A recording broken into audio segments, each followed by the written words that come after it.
own. Okay. I creativity. They are good at creating things. Works on the data we have given, so yes.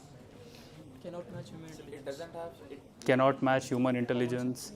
Okay, not in that way. I mean that those are like properties. I'm just asking like if there is a task. For example, can you ask an LLM like where is the canteen in IIIT? No, right? So it doesn't understand everything around. It just understands to an extent what it knows or what kind of data it has been trained and all. And there are a lot more. Let's just cover the other rows as well and then come back. This row, any answer? Sorry? Medical advices, they will give, but they are risky, right? But they will give, right? What it cannot do? Complex calculation. Calculations, yes, that's one thing which LLM cannot do. I mean, now if you ask on GPT, it can do because they have like some tools attached to it, but without a tool and all, if you take a plain vanilla LLM, it cannot calculate. Like if you give it an equation and ask it to solve, it cannot do that, right? And from this side, Can't analyze emotions. analyze emotion. Okay, how do, okay, explain me. I'm also not able to understand the emotion. Just please explain how. So if you express something in a sentence, you're thinking it cannot understand. It can have a different perspective from the human. It can have a different perspective. Yes, it can. In terms of like usage, anything else which you think it cannot do? It cannot search internet, right? I mean, now it is capable, but it's not LLM which is capable still. I'm asking about the pure LLM. So LLM cannot search internet, and don't mark my words as like what someone has said is true, but the GPTs and all, they have backend tools which are attached to the LLM. That's the reason they're able to search and give. Like there is an option if you see like search internet kind of thing. When you enable it, then only it goes back to the internet and searches. So how do you think all these integrations are happening with LLM? Or I'll put this way, like have you heard very recently a term called MCP? Model Context Protocol and all that stuff.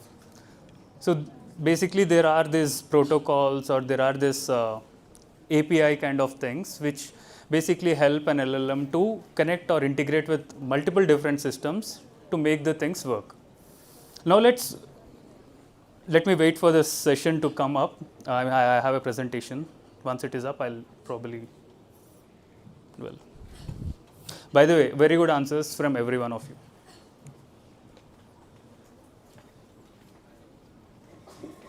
कहाँ तक हुआ?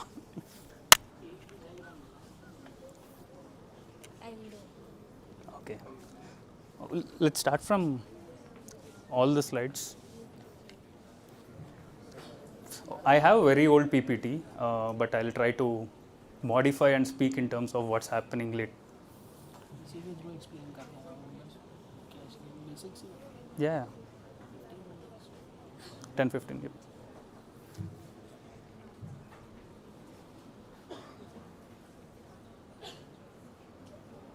Present. Mm-hmm.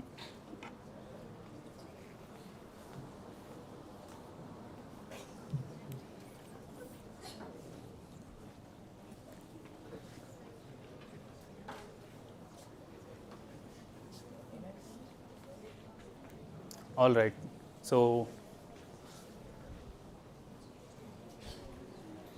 do you want it interactive or plain, like from one side you want? Interactive? Okay. Then you will be answering what this is. What is generative AI?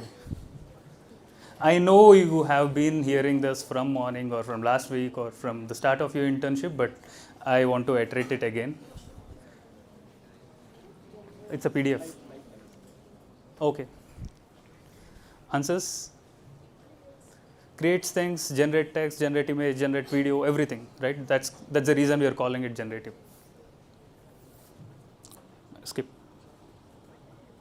Skip. Okay, no, let's do this. Do you understand the stack? Like, have you ever seen this? Right? Okay, then we can skip. I'm walking because I just had lunch, so I want to walk. Okay, yeah, here we are. So these are some of the industry use cases like where GenAI was being used. I think this was from 2023 or 24. Yeah, it's 23. We can see it here. So can you give one example from each one of this? Okay, again, we have 5 rows, right? Yeah. First one, where do you see generative AI being used in customer experience from whatever apps you have used? Swiggy? Where? Exactly. While cancelling the order, you will communicate with a bot. Right? That's basically using an LLM powered or a model powered. Revenue growth, anyone?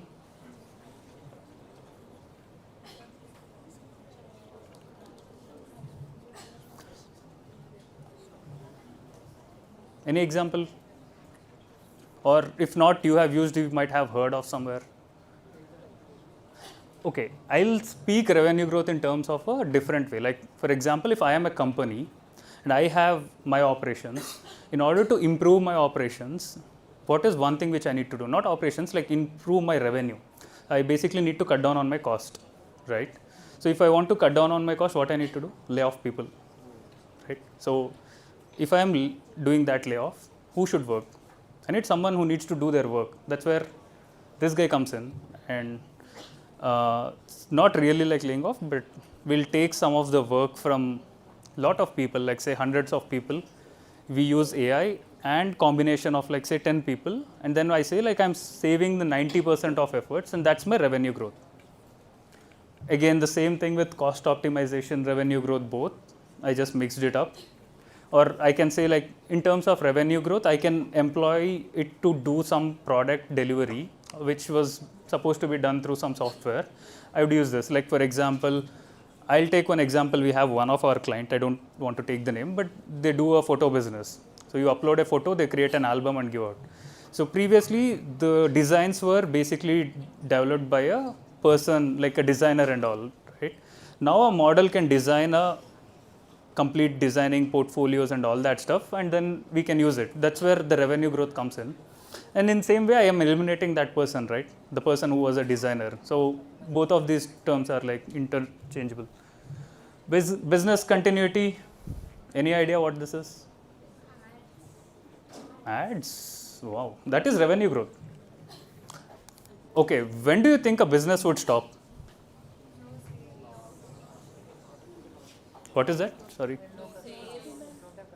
Yeah, sales are less, but on a broader picture, when there is a disruption in lot of things, like if a cable in the Pacific Ocean gets cut down, right, you cannot connect to internet itself.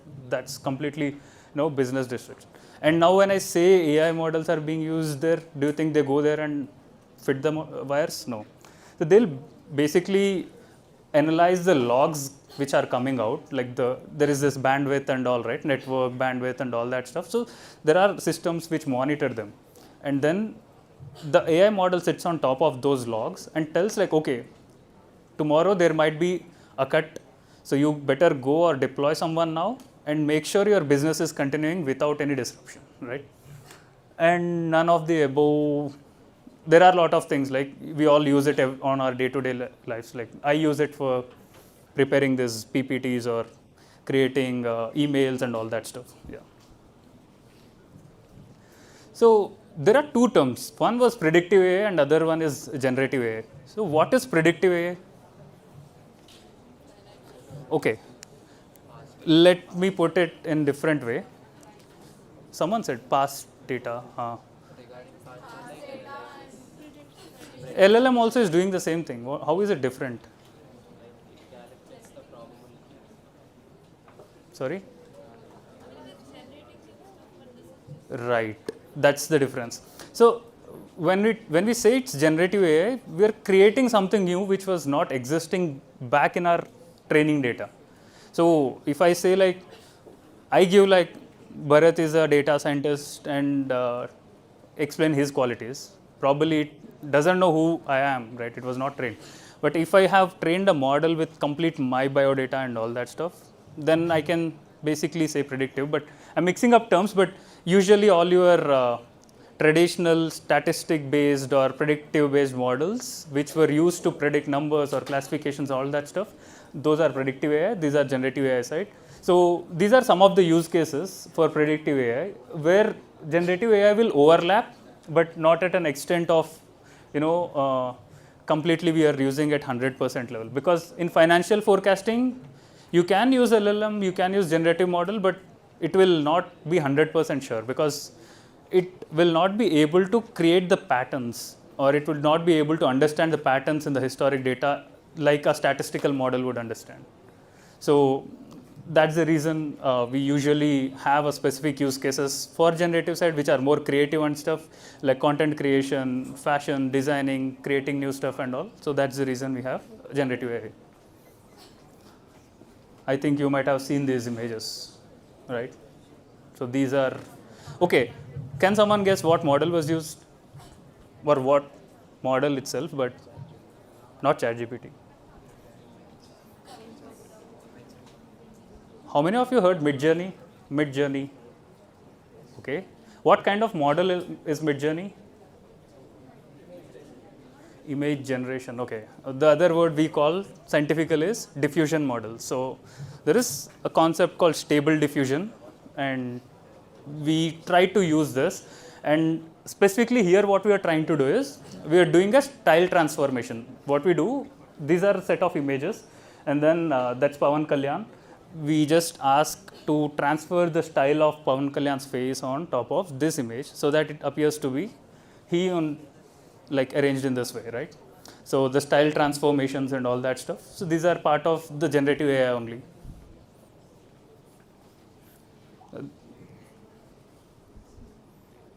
Oh, there is one video. I think it's not being played because I compressed it as an image here.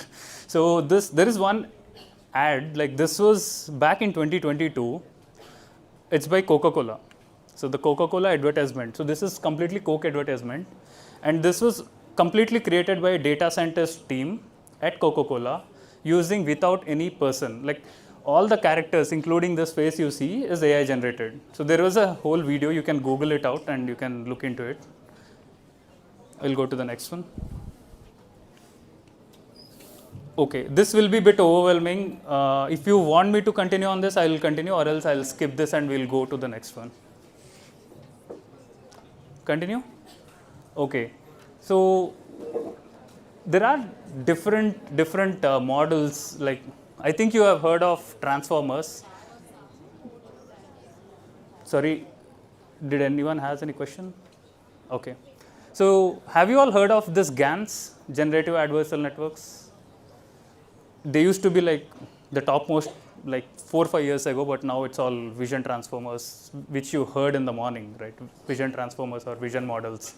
So a previous way of generating vision only models were GANs. Right now we can generate it using the clip, blip and all other stuff. Not clip. Clip is basically taking image and generating text, whereas you have few models like say again GPT-4o and all, like vision language models, where you can add an image, generate an image, add a text and generate an image. So this is like you give 2 images, generate another image, which is combination of you. Like I give my image, I give a cartoon, and then say like transform my image into a cartoon. So that could be done through that GANs. Variational autoencoders. So these are again a typical deep learning models. They are like an architecture where the stable diffusion concepts originates from them. So they compress all the image into something and then they generate back from that particular compressed form. So it's like, okay, I'll give an example where it is being used. So you might have seen this Google Maps. So if you keep on zooming, it gets better and better. But Google takes that image somewhere from the space, and how do you think it is able to give you at least to the clarity what you are seeing now? It's through this, because the model learns to generate a proper image from a noise in the sense blur. So it's a blur image. When you zoom it, it would actually become blur to actual model, but still it kind of generates imagining what could be the surroundings in that, and then you will be able to see it something but fine-tuned version of that. And the diffusion models is like based on the VAEs. Now the diffusion models have come, like the ones which we saw, right? So it can create like whatever text you give or whatever font you give, it can think of what the actual object for that text would be, and it kind of generates videos and text. Do you want me to explain this? This is like takes 1.5 hours. This is like the back end of your LLM. So if you have heard of transformer, which is a buzzword, this was basically a paper released by Google back in, I think it was 2018 if I'm not wrong, called Attention is Everything. So this is like one of the key paper which got this revolution of AI, okay? So this is the architecture which was proposed, like how a transformer looks like, and then they kind of modified it, and now you have this GPT on top of it. So the base version of it is like, even if you take GPT, it is generative pre-trained transformer. So the transformer is this one. So this is like a single unit of a transformer. When you see this n in x, which is like n number of transformers, you kind of put them in parallel or series or the way you want, depending on the architecture what you're doing, and then it would create whatever latest models, like let it be DeepSeek or let it be like Mistral or Claude or whatever it is. These are old versions, but I would skip, but just for you to have a look of it, them. So I said, like, in the transformer you saw there is encoder and decoder. So there are multiple ways of creating models. I can build encoder only model, decoder only model, and then encoder decoder model. So remember one thing, the latest ones which we are using, like the GPTs and all that stuff, they are decoder only models, and they are called causal language models. Or the way we train them is that we mask every next token and ask them to predict the next token. So the way they learn is, given a sentence, they try to predict the next word. So if it is like he, then it thinks like what could be the possible word after he. It's like he is. Then he is goes back into the decoder and then thinks after he is what is the next one, probably standing, sitting. So it kind of generates based on that.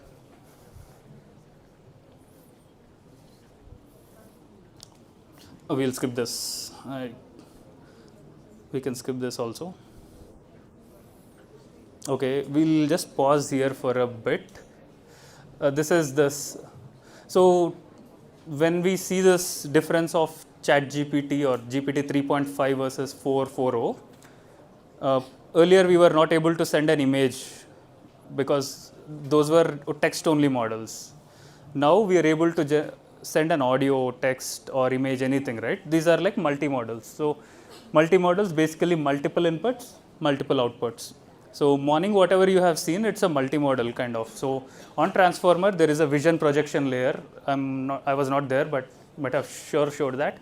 That vision projection layer, like in the clip, would basically help it understand or relate the terms between what is given as a summary of an image and the objects actually present in the image. So this is that part. And how do these LLMs get trained? So these are some steps which we use. So pre-training is what will be done by Google, Meta, and all those big giants because they have good money. And what happens there is they scrape all the available data in the public domain. They'll basically provide. So for every LLM, there is a LLM spec which tells you like on what data this LLM has been trained. So if you go there, it will tell like we have scraped Wikipedia, we have scraped a lot of books, and we have scraped a lot of philosophy books and all that stuff. So that unlabeled data corpus or text corpus is where all the data which you scrape sits. And now I showed you a transformer architecture, right? Now they lay down that transformer architecture the way they want because they have very good engineers, so they know how the layout needs to be. And then they start this giving the whole text or probably giving the text as an example. So if I say like he is standing there, so they first send he and then they ask it to predict whatever it wants to predict the next one. But then they will actually tell it needs to predict is.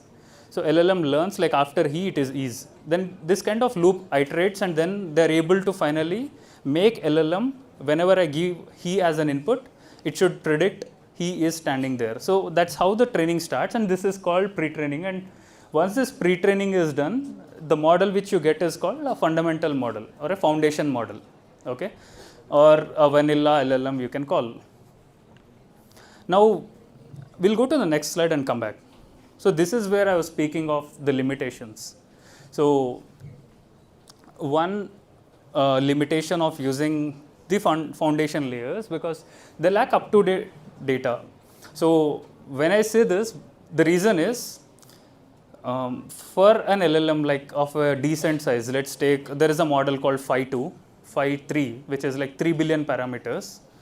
I'll speak about parameters and all in later sessions, but that is a small model compared to GPT, which is 160 billion. So the 3 billion model would take around 90 H100 GPUs, which are very costly, and it would take around 3 months to get trained, or this pre-trained, the previous operation which we saw, right? The causal learning model, or basically the autoregressive models. So it takes the first word, keeps on generating the second. So it takes around 3 to 4 months on that huge compute to get into that stage. So after 3 months, when the model is readily new, it doesn't have the memory of those 3-4 months, right? So that's the reason it lacks up-to-date data. The training itself takes 6 months. So when the LLM is out, the previous data it knows was the 6 months old data. So that's the reason you need to look for one keyword whenever you're using an LLM. There is something called knowledge cutoff. So when you just Google like GPT-4o, what is knowledge cutoff, they would tell something around like 8 months or 9 months old, because it has a capability or understanding of the events that occurred in the world till that date, because they used only that data to train it. Then the next one is hallucination. How many of you heard this word, hallucination? Okay, any example, like crazy example you had for hallucination?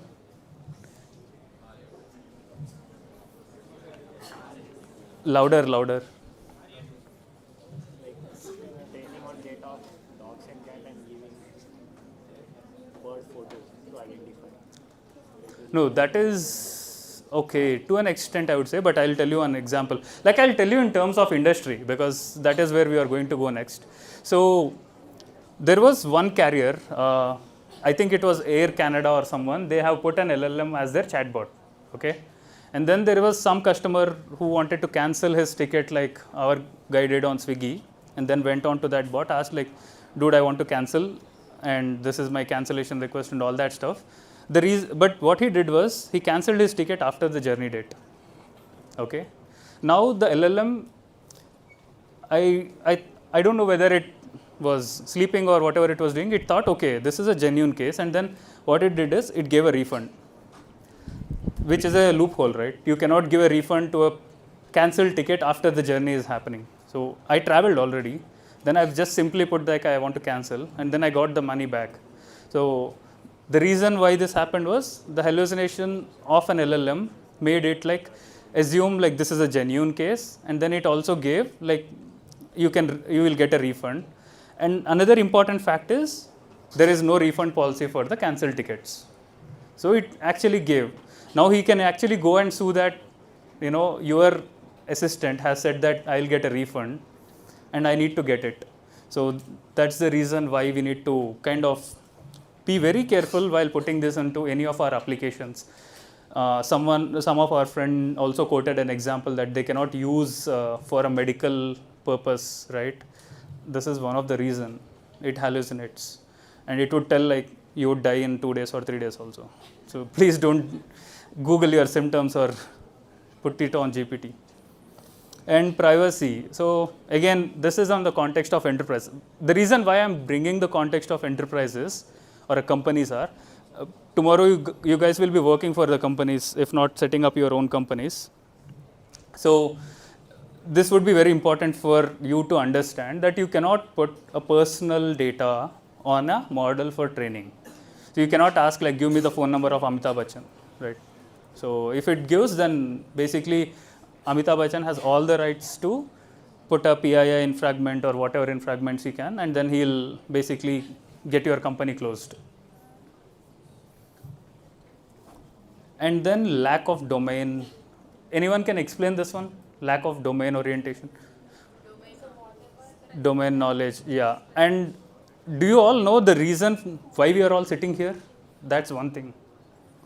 Because we want to build a Telugu LLM, And Telugu, I don't say it as a domain, it's a language, but then I wanted to mix it up because since ChatGPT is not able to capture the essence of us or like locally who we are, that's the reason we are all here to build our own LLM. Okay. But in other words, domain could be like a medical specific domain or financial. So for example, in finance, bank is like the bank which gives money. But in general use case, bank could be a river side road or a bank of a river also, right? So yeah. Next. I think you all heard this word. RAG. Okay. Then we'll go up. Further up. Yeah, we'll stop here. Have you heard this fine tuning? Who was that? Yes. Please raise your hand. I don't want to ask question, but just wanted to know. Okay. Any idea on what happens when we fine tune? There is an existing model and we have our own use case. So we give specific prompts or data to train it on the specific data and it generates our information, everything on the given data. Okay. Yeah, to an extent, what I would say is when we saw that it doesn't have the information of last 6 months or something, and you need that 6 months information also, you can, okay, I would not ask you to fine tune for that because again, fine tuning will take 2 days and you will still be missing that 2 days of information. Based on the use case, for example, if it is a domain or if I want GPT to understand a bit about IIIT because it doesn't understand where the canteen in IIIT is, I'll document completely like what is IIIT, where the canteen is and all that instructions, and then probably I'll train few layers of the model, and then basically whenever I ask about IIIT to that fine-tuned model, it will be able to give because it now has the context of IIIT, right? So yeah, so these are ways of giving the information to your model, like the one which you said is RAG, the other ways are like fine tuning. There are like conventional fine tunings where you kind of take a pre-trained LLM and then put all your data and ask it to train from all this. You saw that NX, right? NX in the transformer. So hundreds of transformer units. You can train all those hundreds of transformer units provided you have good money. That's one thing. The second one is this. This is basically again a smarter way of doing called PEFT, parameter efficient fine tuning.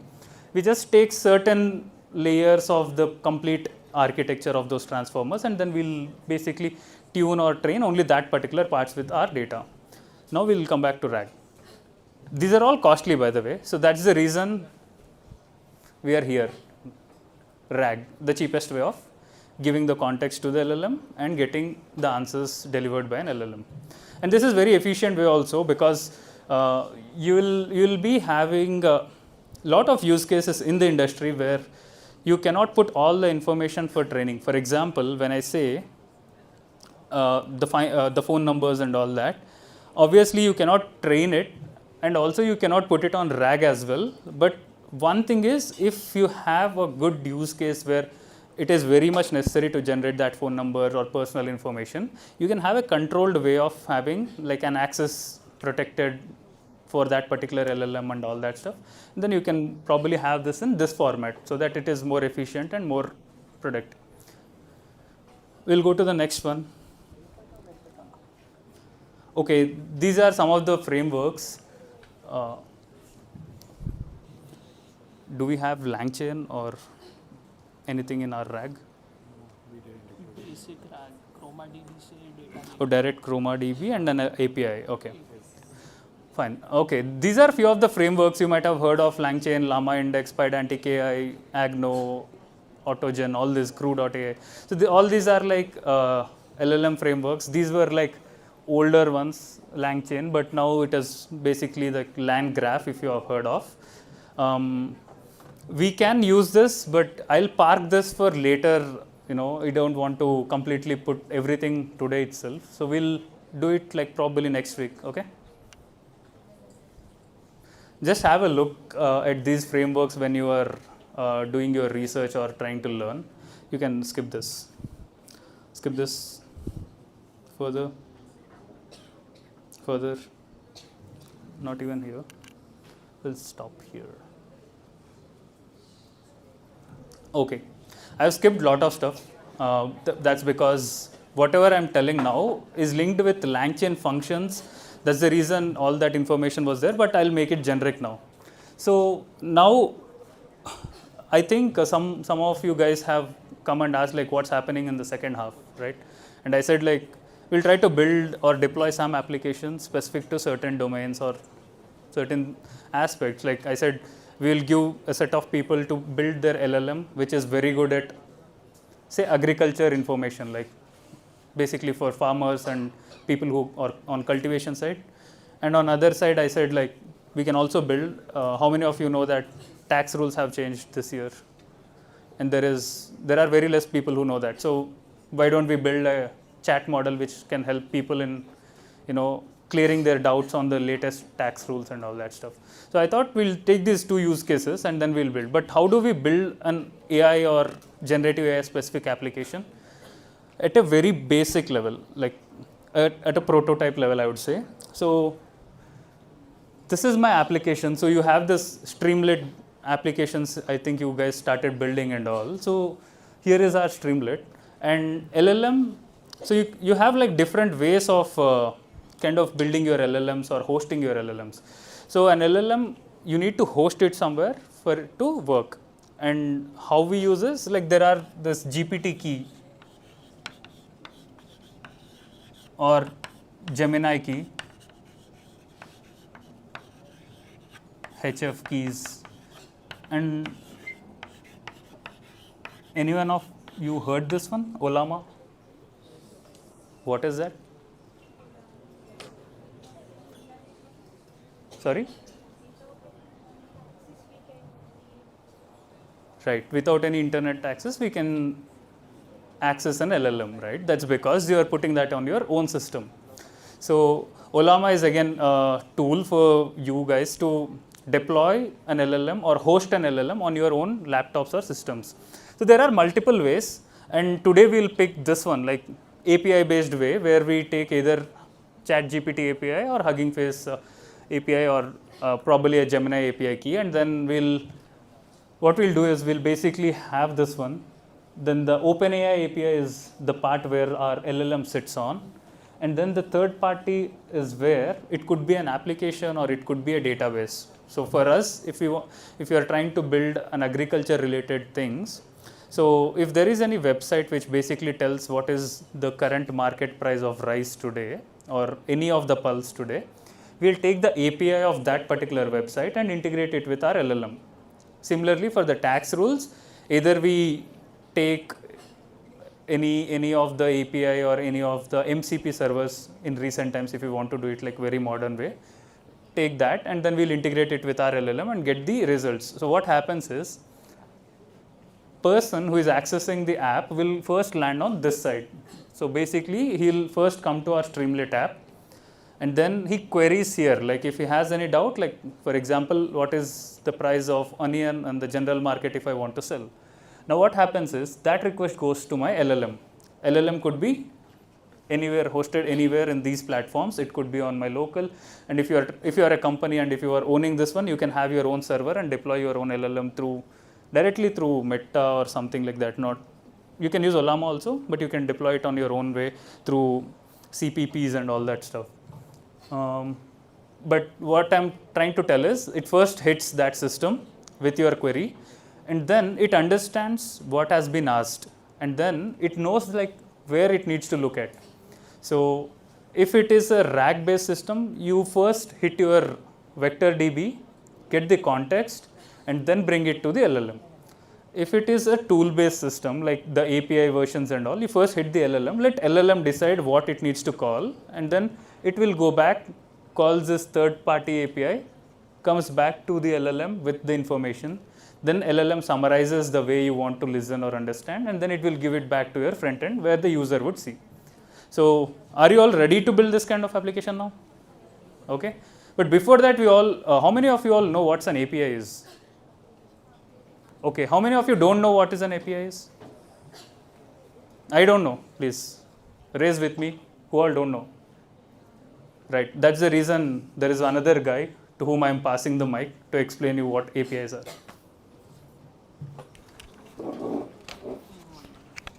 We'll start after understanding what APIs are, because APIs are really important thing for us, because most of our application need to interact with the third-party systems, and the important way of accessing third-party systems are APIs. Okay.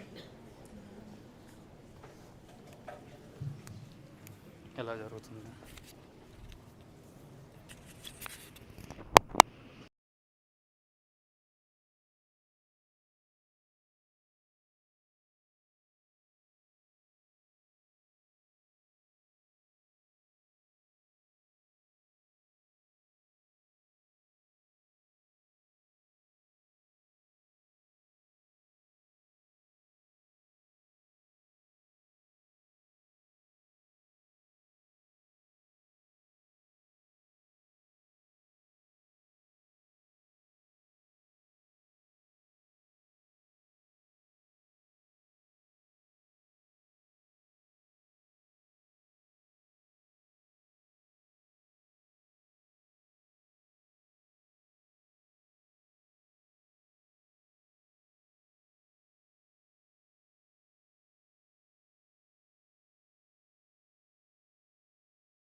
Someone help me with what is the full form of API? That's great, amazing. So first of all, I would like to start with what is the difference between front end and back end. So can someone help me with what application languages do we use in front end? Okay, and for back end?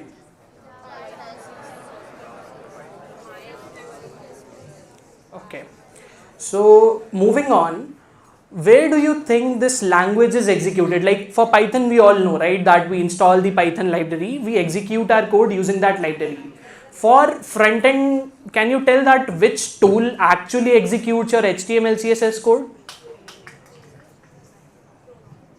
You all use that tool every day. Anyone? Browser. Correct. So basically what happens is there are two types of entities that we use here. One is for running our backend scripts. One is for running our front-end scripts. So whenever, let's say, you visit a web page, for example, google.com, okay? So the web page loads up, right? The HTML, CSS, you're able to see it visually.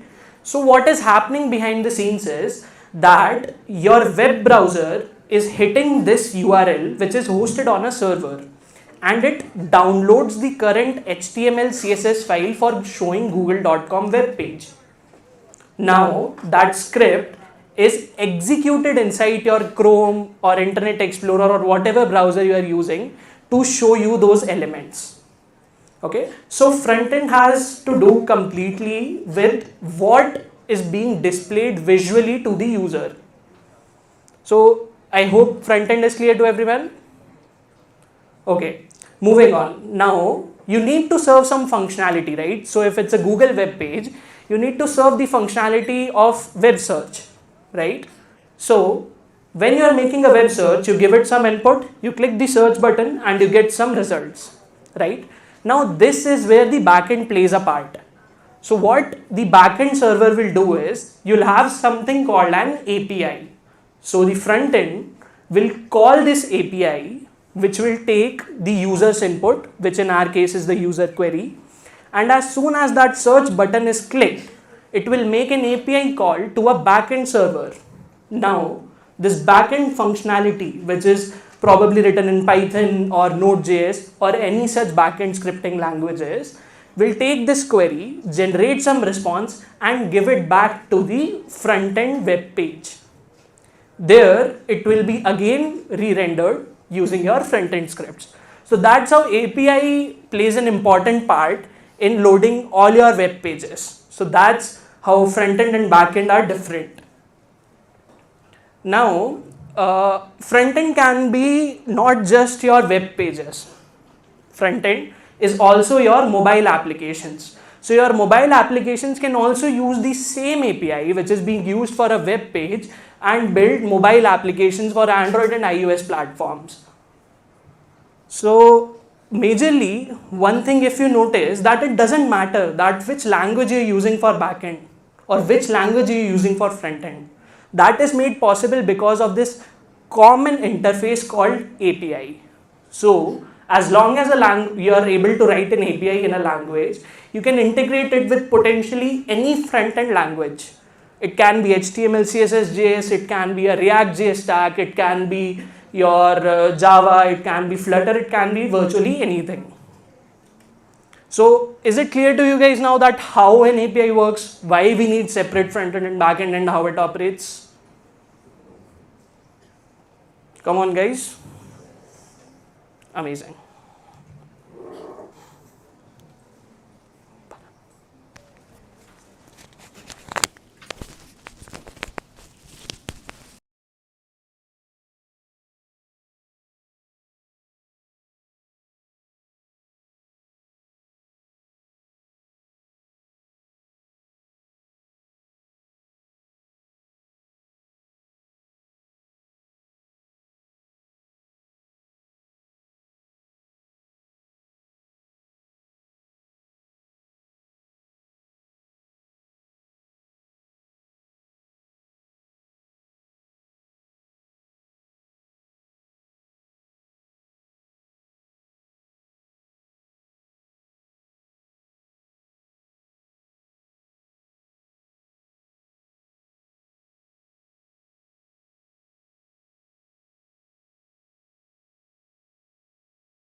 Okay, so as we discussed that API is a general interface. It doesn't matter which stack you're using. But since it's a common interface, there are some defined rules that you need to follow. Okay, so one such mechanism built into APIs is what we call HTTP methods.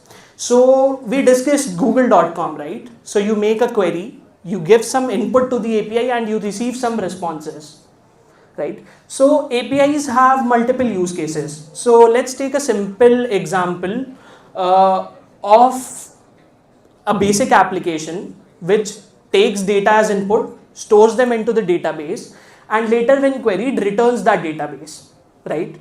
So if I try to break this down, you can see that there are majorly two types of APIs involved. One, where I'm sending a huge chunk of data to my backend service and saving it into the database. And second, where I'm giving a small query and trying to fetch a big chunk of data from the database. Is that clear to you guys? How these two applications are different? Right? Okay, so here what we are essentially doing is we have two different type of methods. First is a get method. So as the name suggests, you are getting some information out of the database. So this can be like a simple query you run on Google. You enter a small query, it goes to the backend service and it fetches you some data. So this is a classic example of how a GET request works. Next is POST request. Let's say you're creating an account on a service, right? So you're sending a huge chunk of data to the database to be stored. This is an example of a POST method request where you're posting some data to a backend service and telling it to keep it in their database. Next is put endpoint. So let's say that you have created an account on facebook.com and now you want to change your username, right? So this won't fit in your get criteria, right? Because you're not getting any data out of it. This won't fit in your post criteria as well because you're not creating any new information, right? You want to update an existing information. So that's when we use the put method. In put method, we give small chunks of input to a backend service and a reference to an existing object and tell it to modify that object based on this data. So now we have discussed three: get, put, and post for fetching, ingesting new data, and updating a previous one. The last one is delete. So let's say you decide that, okay, I don't want to use Facebook anymore. I want to delete my data. So that's where this endpoint comes in. You give it a reference to that object and that object is deleted in your backend service. So there are a couple of more HTTP methods, but they are majorly used for advanced implementations such as patch method, and there are multiple more, but these are the four most basic API types that I used. So is that clear, like how get, put, post and delete I used? Okay, so we call these HTTP methods. So these will remain the same no matter which language you're using for your backend or your frontend.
Never built a RAG application though.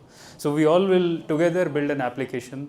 I'll probably share my screen. I'll go through what all steps I'm doing and we all will do it together. Is that okay, or you want to do it on your own with your own use cases at your own time? Together? Okay. I'll rely on my juniors. So these two are from my office and they are all from my team. So same application but explain किया है मैं तो like same comment from functions पे बस हाँ कर चुके already morning session में पूरा समझा यही वाला जो प्रिपेयर कर बस अब उसमें ऐड कर दो रैग वाला डेटा अपना आईटी वाला न्यू आईटी रूल्स तो डॉक्यूमेंट बना मतलब मैंने एक्सप्लेन किया था डॉक्यूमेंट विल स्क्रैप ना live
You have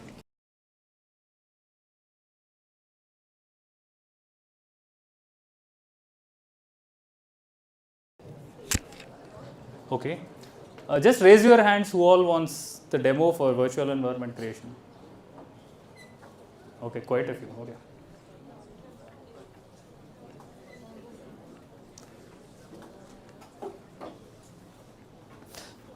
Open new folder. We'll start from new.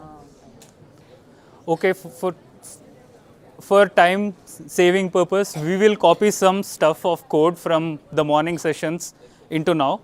And you all already have that Git repo, so you can do it, okay? And while Shivansh presents it here, I will also be on ground to help you all who all need support.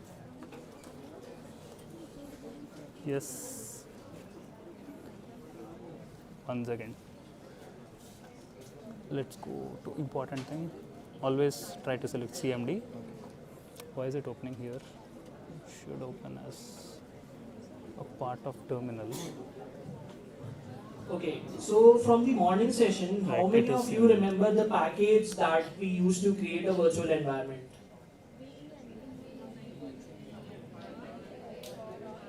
Yeah. At the back. Okay, you want to start from here? Yes. Wait, let me keep this on.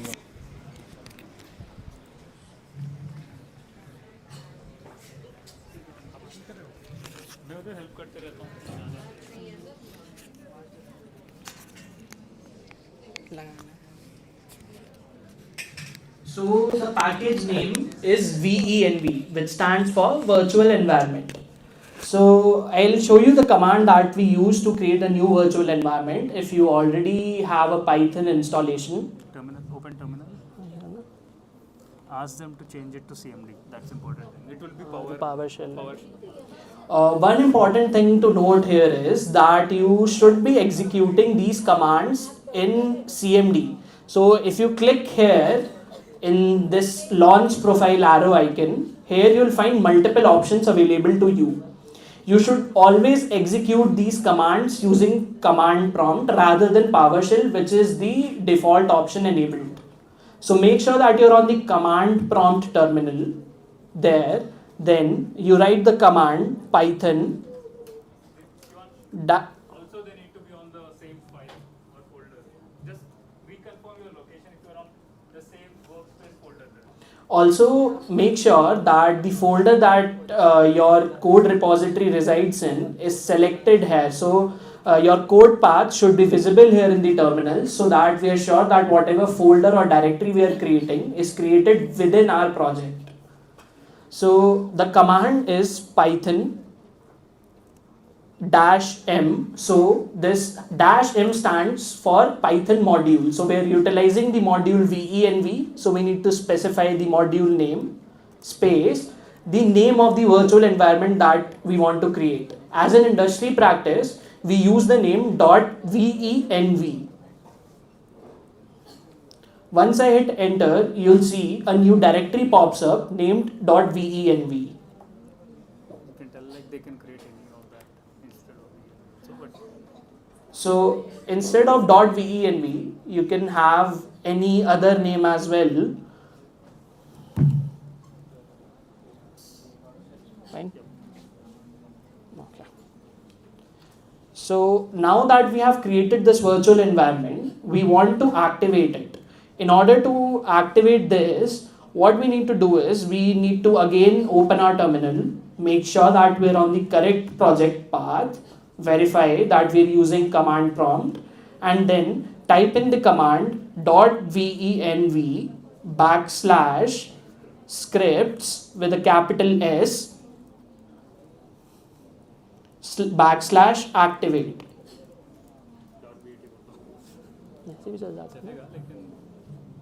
standard practice again. .bat. So once you execute this command, you'll notice that your terminal will change and .venv will be written before every command. So this will help you specify that, okay, this is the virtual environment that we're currently using in. So whatever Python packages that you want to install for this project can now be installed using the pip install command, and they'll be only available once you activate this virtual environment. If you want to deactivate this virtual environment, all you need to do is simply write deactivate and hit enter. So now, as you can see, the .venv flag has disappeared from my command line. Next.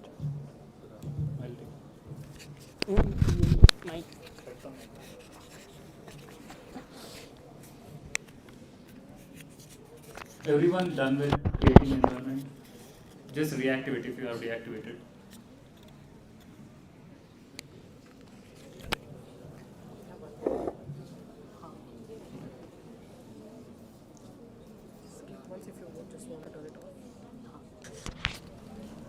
Guys, please raise your hand if you have completed. Okay. Let's go back to the repo and get the requirements.txt. So if you observe the standard practice of any project, we'll first specify the requirements of that particular project in a text file called requirements.txt, wherein you put up all the required packages. Do you want to do it with Gemini? Google? Oh, you're using OpenAI spec, fine. Fine, that's okay. I think you all have seen these packages, right? Streamlit, OpenAI. Tick token is the tokenization related. ChromaDB is a vector database. Markdown is converting your generated text into Markdown or viewing it properly. Right. Yeah. Converting also, like converting PDFs to Markdown, you can do it. Next, main.py उठाना है, इसमें basic page का code है. नहीं. Logic. Pip install करा देते पहले. Okay. Have you all by the way, do you have the access to this repo? Yes, no? Okay. If you want, you can copy that, because since we don't have enough time for typing it all, we'll copy and paste. Just copy paste and we'll start doing here. You can just see and follow, okay? We'll explain what we are doing, but you can see and follow as well. So pip install -r space requirements.txt is basically we are asking pip, which is Python package manager, to go look into this requirements.txt, get all the packages and install it on my virtual environment. So that's what is happening there. It takes time. I think it will take a bit of time because we are on shared network.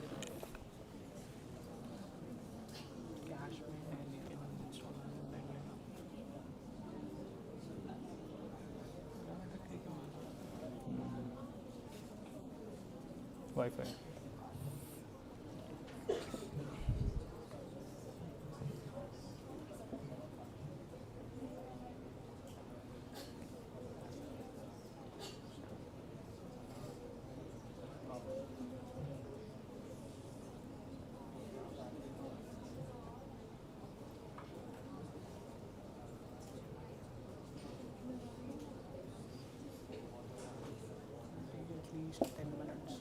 Oh, it will take 10 minutes just to install?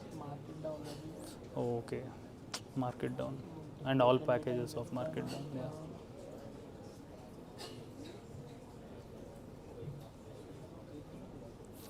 Okay, meanwhile, what we'll do is, shall we split ourselves into a different teams and work on different problem statements, or shall we all do together on a single problem statement? Different, okay. Half. I have only 2. Do you have any good use case? Anyone has any good use case who wants to do? Like, we'll put one use case for the whole row. Any good use case anyone wants to give? Okay, so shall we go with the same 2 problem statements which I had previously, like the agriculture related information and then the tax related stuff? Okay, I need to hear output from you guys because that's when I can take decision. Okay, so who will help me in collecting the data? I need at least 5 to 10 people from like each rows or whatever. We'll do in this way. These 3 will be working on the agriculture product or agriculture chatbot, and these 2 rows will be working on tax related one. So I need 10 people from 2 batches who are collecting data while we are installing the things. Please raise your hands. By the way, collecting data is just scraping the web manually. We'll do it manually for today. Perfect. So I think we had few repos. I'll come here. But for you guys, there were a lot of repos I used to use for. Okay, I need to take this call.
and then you can split among each one and get all the information of that sorted. Okay. Anyone else who wants to collect data? Okay, you guys can collect like, let's take 2 crops. What is good crop? Mango? Yeah, we'll go with mango. So we'll see what kind of soil is required.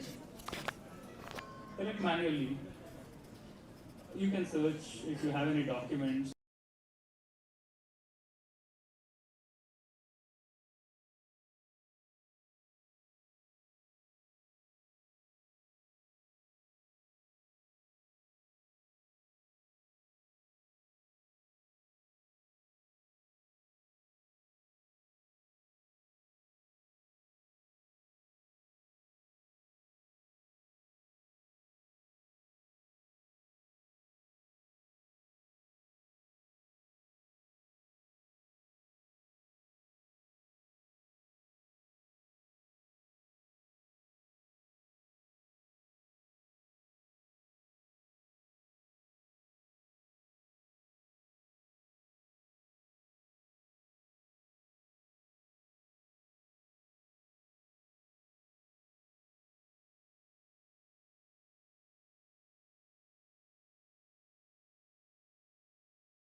Okay. I hope for all others the environment is ready. No? What's happening? Tech leads, can you guys come here?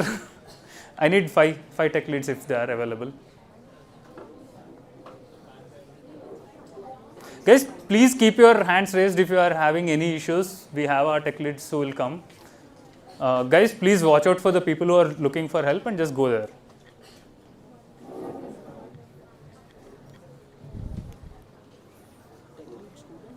Huh?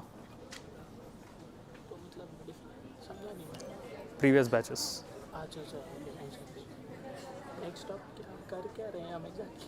वो data देंगे Croma dB में डालो run करो embeddings run करने में कितना देर लगेगा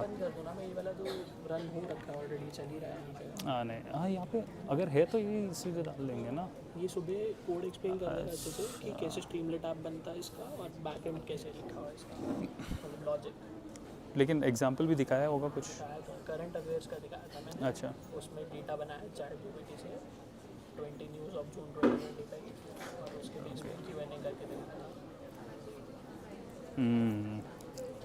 यही यूज़ कर देते हैं पर बेटर है वो एडजस्ट हो जाएगा एग्जिस्टिंग मीडिया ठीक है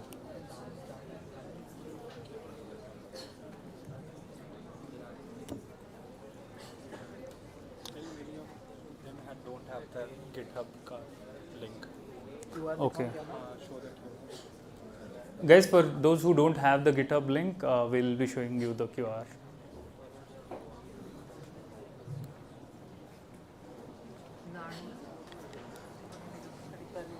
There are multiple ways to do, but since we have time crunch and all that stuff, we'll use the code repo what we have used in the morning, and that also has like automated way of ingesting data and then extracting or question answering on that data. So we'll just reuse that. Only thing what we are trying to do now is picking the data and putting it on and try to understand what's happening beyond the scenes. Guys, just scan this if you want the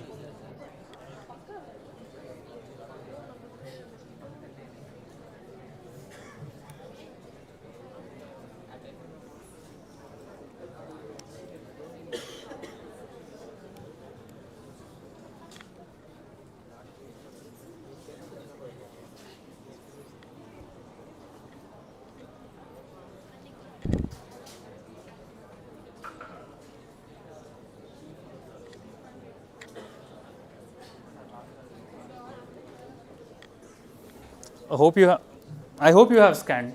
We are changing the screen. Okay, next step.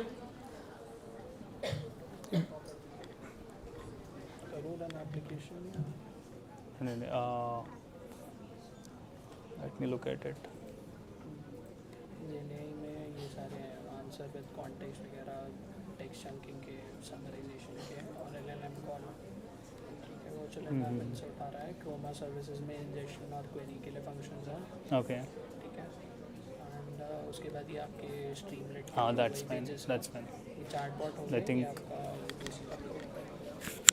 आप ही better है इसके लिए, क्योंकि आपका requirement.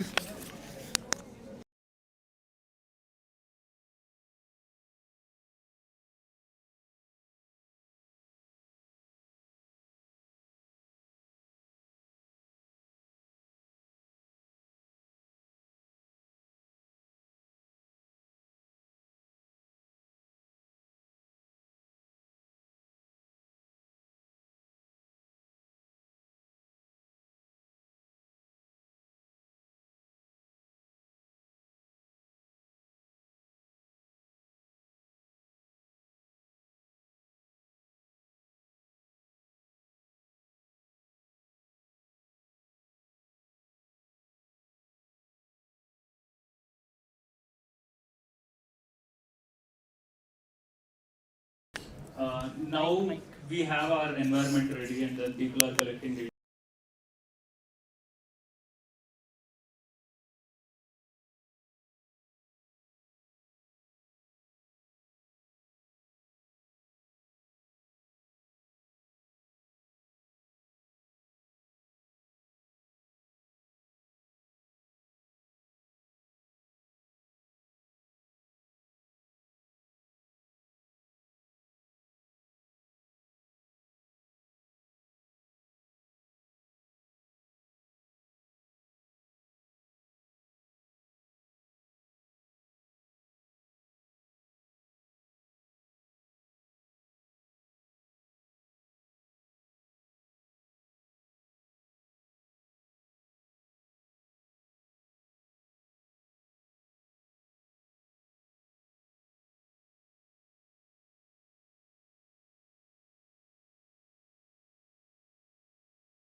Okay, so first of all, open your web browsers and search for Google AI Studio.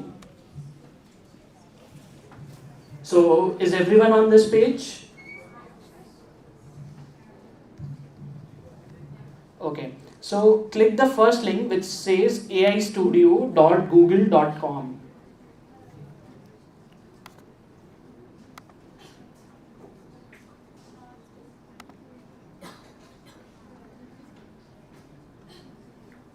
So once you log in using your account, you'll be met with this consent screen. So tick on both of these and click on I accept. Now click on get API key button. Here you'll find an option which says create API key. Again click on create API key in new project.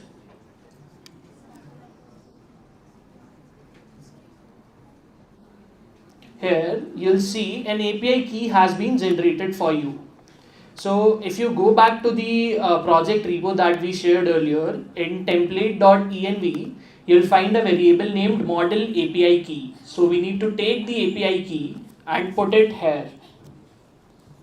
Once you do that, you also need to rename this file to .env. Since I already have a .env file, I am not going to do it again.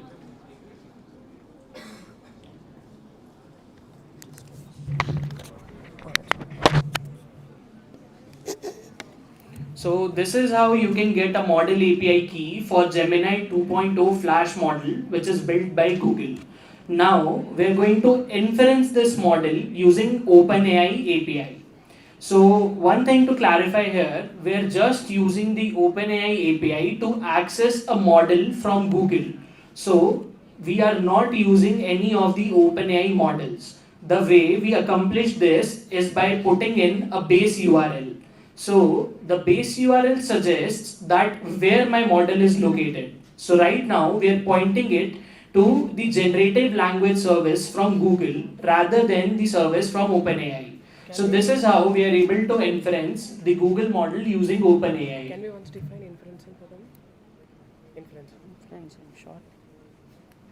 So I think we need to change here for Olam also, right? We just need to modify the local environment. Do you want to explain that? But we'll show it again. But मैंने env file भी explain किया था वैसे तो मैंने दोबारा करते हैं env file standard practices है, it is good, but कि ऐसे ऐसे it helps modularity में और changing सब कुछ inferencing term explain.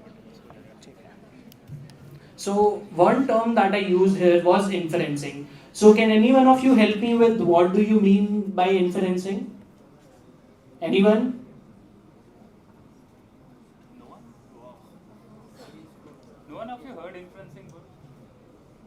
Okay, how many of you heard training?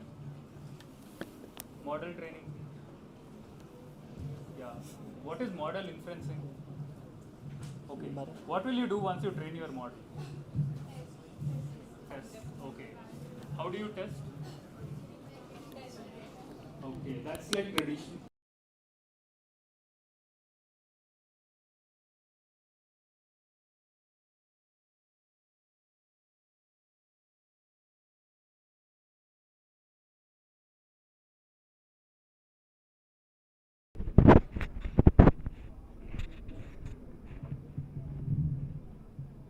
So inferencing basically means to invoke a model with certain parameters. So like we saw in the morning session when we were calling the LLM, we gave in a list of messages, right? With role and content which specified that what is this my system message, what is my user query. So that is what we call inferencing a model, where we trigger the model with some input and harvest the output from that model. So that is what we essentially mean when we say that we are inferencing a model. So right now we are inferencing the Gemini 2.0 Flash model using the OpenAI spec. So as I showed you in the morning in the GenAI services, we are using the OpenAI library to use this model name, inference it using the messages and extract a response out of it.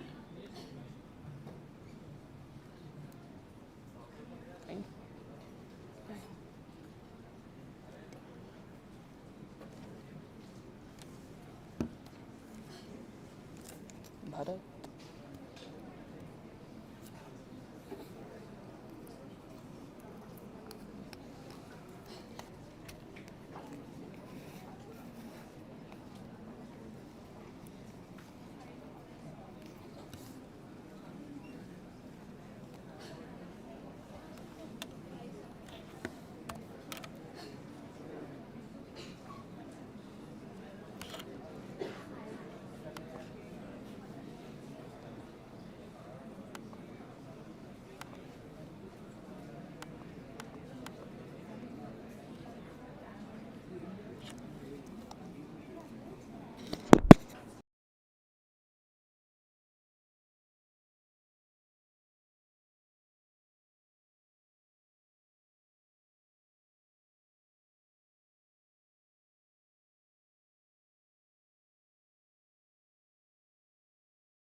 convert this PDF to text. So these are the contents that were there inside the PDF, which details the price of different vegetables per quintal and outlines them into a range. Next up, we have the summary of this document, and now we can go to the chatbot page and interact with this. So let's say I ask the chatbot that what is the price of potato today?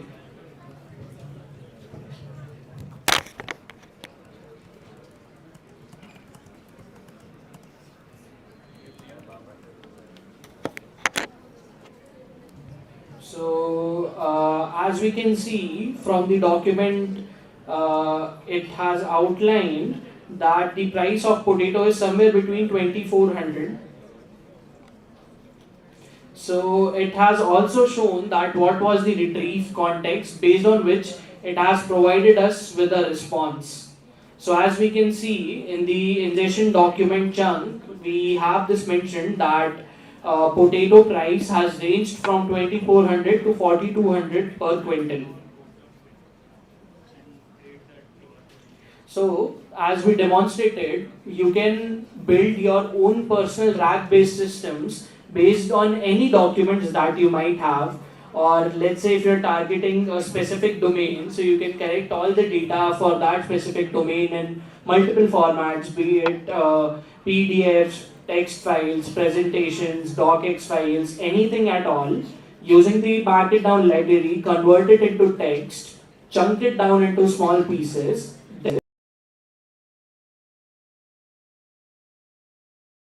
use the chatbot on top of it.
What?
So now,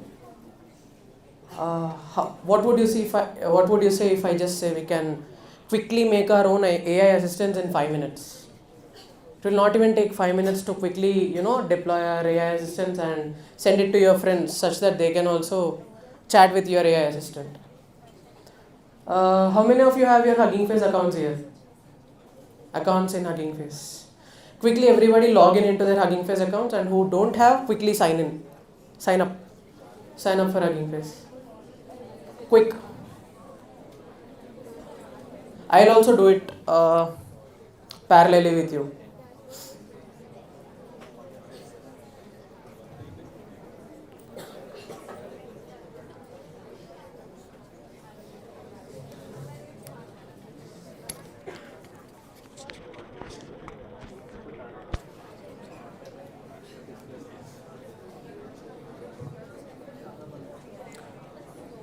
Done with the login? Everybody who didn't even sign in, are you guys done with login? 1 more minute.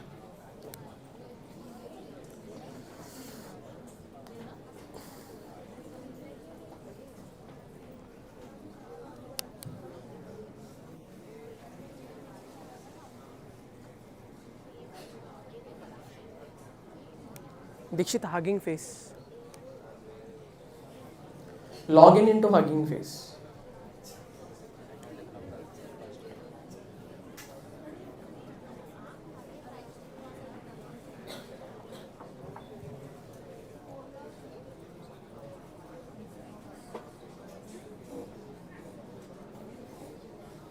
So once you log in, is this the interface you guys would see?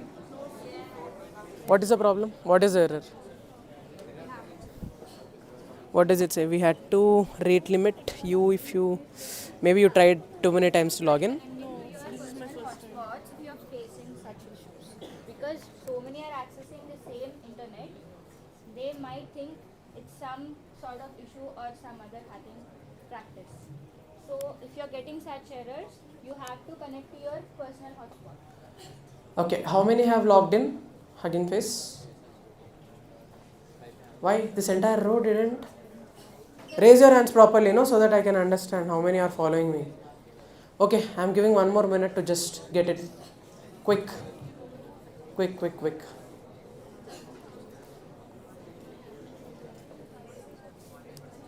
Akadkello, we'll start.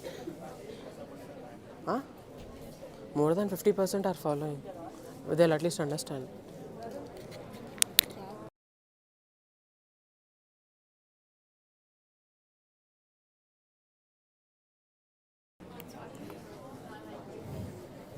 So, on the top right corner, you could see your profile picture, right? You can see your profile there on top right. Beside that, you find an small icon with 3-4 lines on it, which would display again a menu. Click on it and you will find Hugging Chat there. Click on Hugging Chat. or else just type that URL there, huggingface.co/chat, to open it. And Dikshita, can you zoom out a bit? Zoom out. Okay.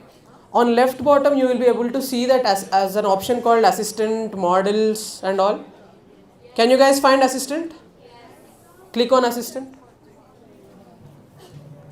And these all are already built assistants. Click on create new assistant there. Yeah. Now, you can see here bunch of models which you can choose. Let it be Mistral, Llama, Quen, any model. You can choose for any model which you would want to use in your assistant. So select for Llama or Dikshita Llama.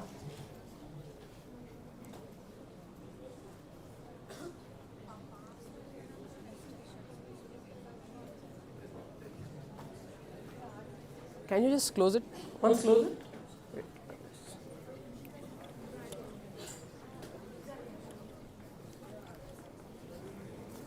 Create. It launch. Yeah. So there you see, we have an option for models. You can also give your assistant your own avatar. Name your assistant. Let us consider we are building an assistant for farmers. A farmer assistant, or we'll call it farm assist. So let name our assistant farm assist.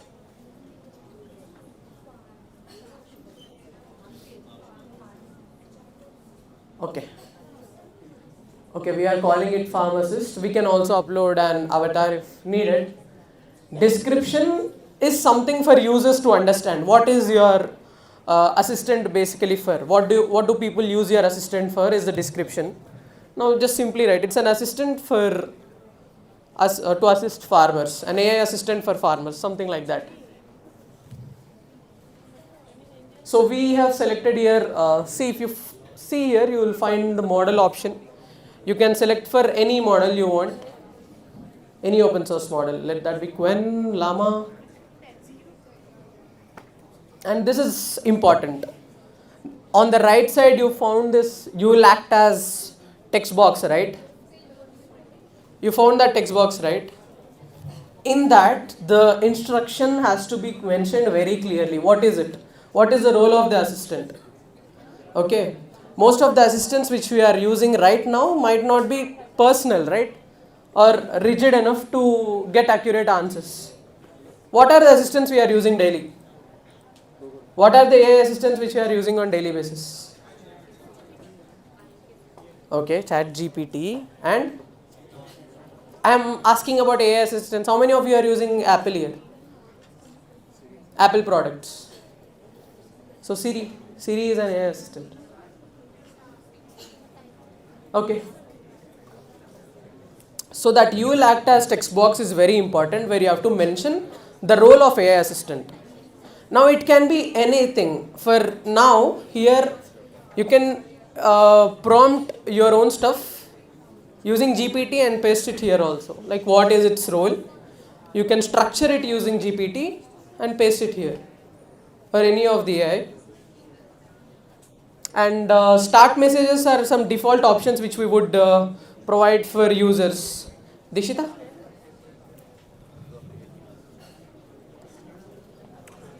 In the you will act as, tell that it is an assistant for the farmers.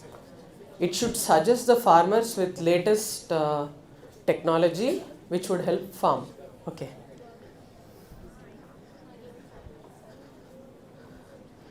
It is an assistant for farmers. Should be helping farmers with the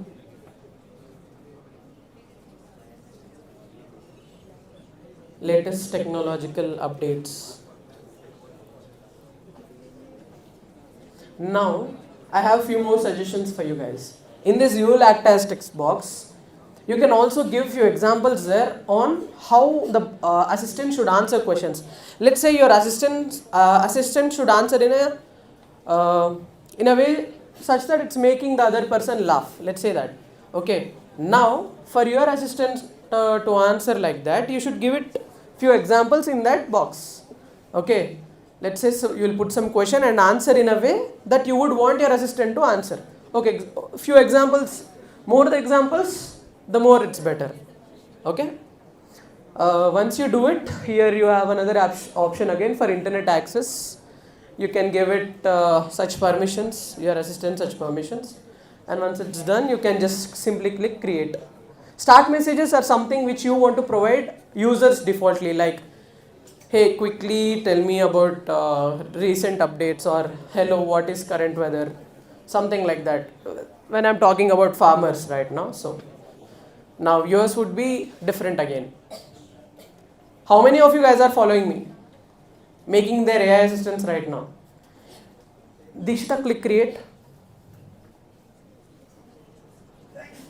Now, once you create, you will directly get a URL there. Okay. You can share it with your friends and even you can try chatting with it. You will understand how well your bot is working or your AI assistant is working. I just want to know how many of you guys have created your AI assistants. I take 2 more minutes, I'll ask you. Once it's done, we are done with today's session.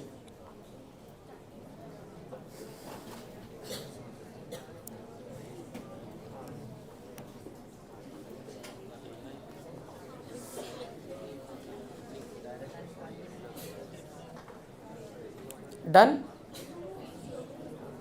Done with creating your assistants, or anyone facing any problem or trouble, any questions, any doubts? Guys, you can directly ask me.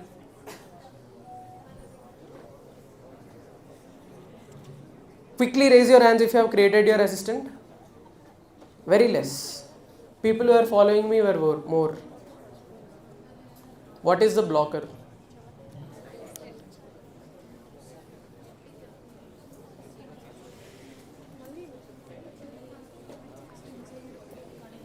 What is the problem? You getting it? Not getting it?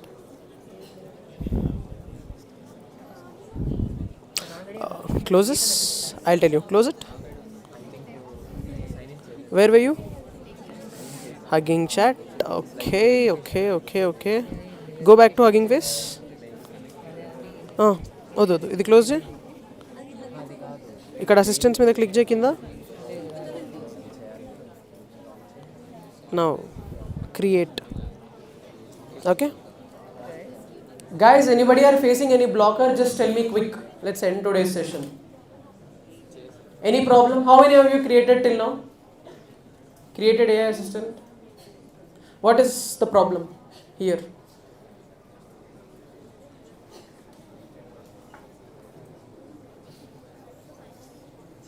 Guys, this side, what is the problem? Network issue. Can you quickly connect your hotspot for 5 minutes? Okay, your friend 5G work leda? Unlimited.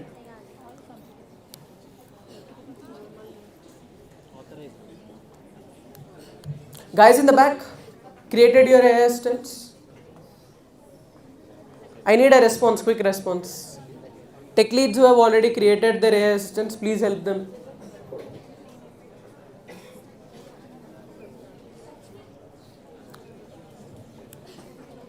Go ahead. ఒక్కొక్కరు దగ్గరికి వెళ్ళండి. Just check if they did it. If they didn't, help them.